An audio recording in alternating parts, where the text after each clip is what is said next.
এই দেখ শোন, মহাজনের পথ শোন। ও ডিঙা ডোবা বটি বাবা কালী দেয়, চাঁদকে বলতে পারতি, মহাজনের পথ দিয়ে বলতে পারতি, ভাবে না জেনে তোরি জ্ঞানে,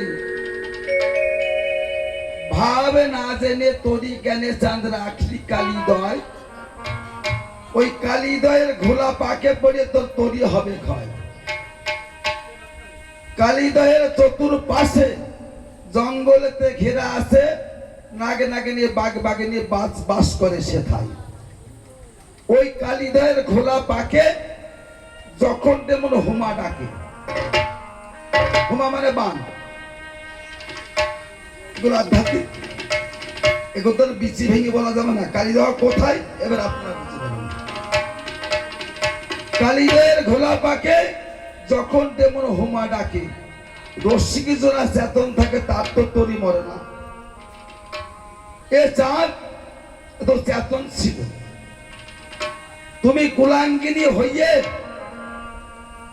তুমি জননী হইয়ে, তুমি দেবী হইয়ে কেন এই চাঁদকে তুমি অচৈতন্য করাইলে? অচৈতন্য না হলে, জ্ঞান শূন্য না হলে, হ্যাঁ, ওই কালীদহে কেউ মরে না। আরে কালীদহে যখন যায়, ওদের মতো কুলাঙ্গিনী অচৈতন্য করে দেয়, জ্ঞান শূন্য করে দেয়, কাম কামনা বাড়িয়ে দেয়। তখন এই আমাদের মতন পুরুষ ওই কালীদহে গিয়ে ডুবিয়ে মরে। এই কালীদহে বাঁচানোর ক্ষমতা কার? ঘরে রমণীর, ঘরে রমণী। আর কালীদহে ডুবানোরও ক্ষমতা আছে ওই ঘরের রমণী। তা তুমি জননী হইয়ে কালীদহে ডুবাইলে কি করি? তুই বলছো ভক্ত, আমার দান দাও গো, ভক্তের জন্য ঠিক আছে।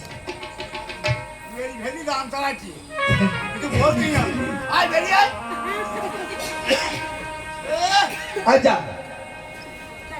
কথাগুলো শুনে যাও।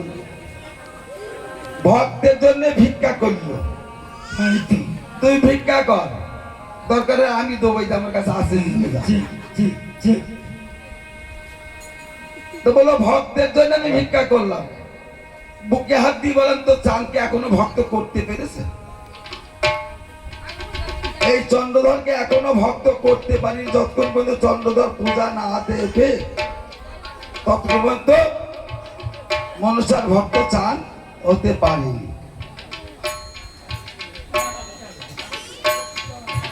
আমি জানতে চাইছিলাম যে ভক্ত করবি তুই কি দিয়ে? ভক্তি দিয়ে। ভক্তি দিয়ে ভক্ত পাওয়া যায়, আর মন্ত্র দিয়ে শিষ্য তৈরি করা যায়। এই শিষ্য আর ভক্ত আকাশ পাতাল। ভক্তি দিয়ে ভক্ত পেয়েছিল সেই ব্রজেন্দ্র কুমার, একথা মিথ্যা নয়, শুনো সমাচার। নিষ্ঠা ভক্তি হলে এক কৃষ্ণ পাওয়া যায়, নই মিষ্টি পাইবে তারে তর্কে নাহি পাই। ভক্তি